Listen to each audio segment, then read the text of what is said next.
In the book of Genesis, the account of God resting on the seventh day is less about physical exhaustion and more about completion, sanctification, and setting a rhythm for existence. Here are the primary theological and linguistic reasons why this rest is significant. 1. Completion and satisfaction. By the seventh day, the heavens and the earth were finished. Genesis chapter 2 verse 1. The rest signifies that the work of creation was perfect and whole.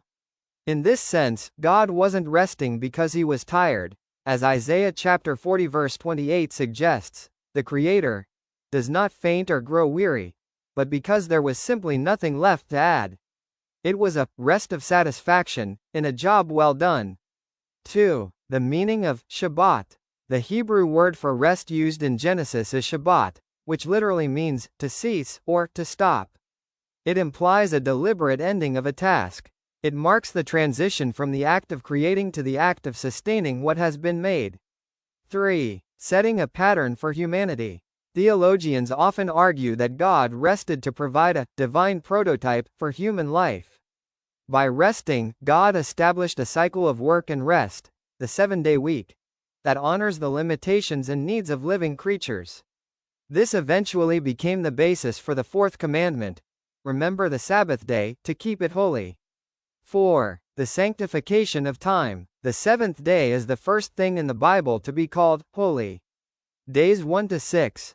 God creates space and things, light, sky, land, stars, animals. Day 7. God creates a special segment of time.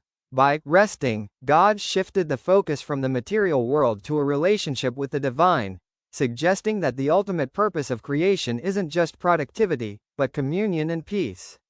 In the Jewish tradition, the Sabbath, Shabbat, is the seventh day of the week. The day, Saturday. The timing, it begins at sunset on Friday evening and ends at nightfall on Saturday. The focus, it is a day of complete rest, minutiae, prayer, and family meals, commemorating God's rest after creation. Seventh-day Adventists continue to observe the Sabbath on Saturday, following the literal biblical commandment for the seventh day.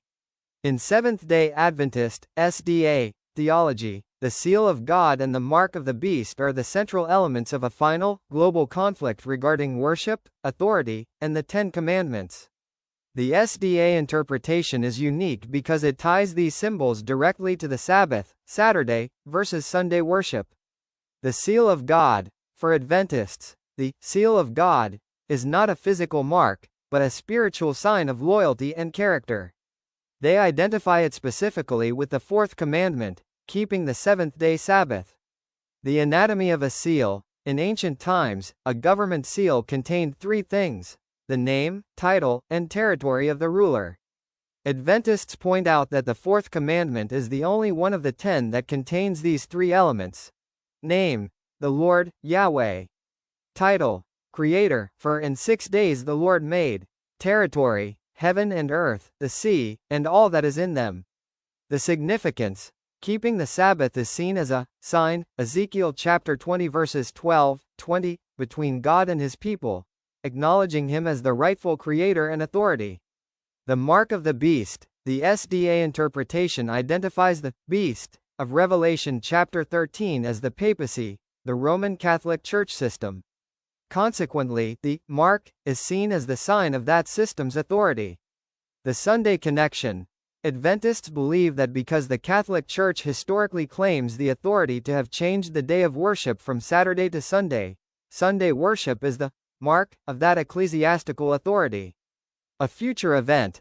A crucial distinction in SDA teaching is that no one has the mark of the beast yet.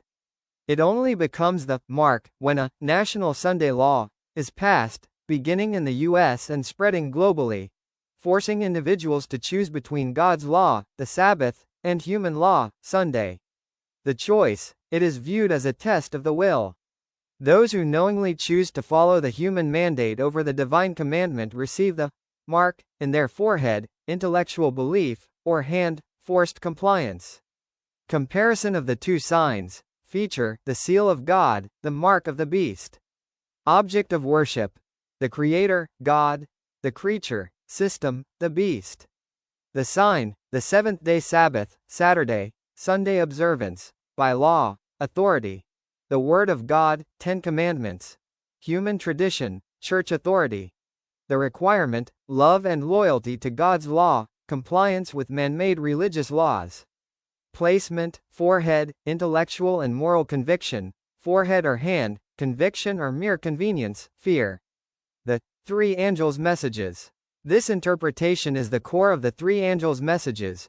Revelation chapter 14 verses 6 to 12, which Adventists consider their specific mission to preach to the world. Please like, comment, share and subscribe. Thank you.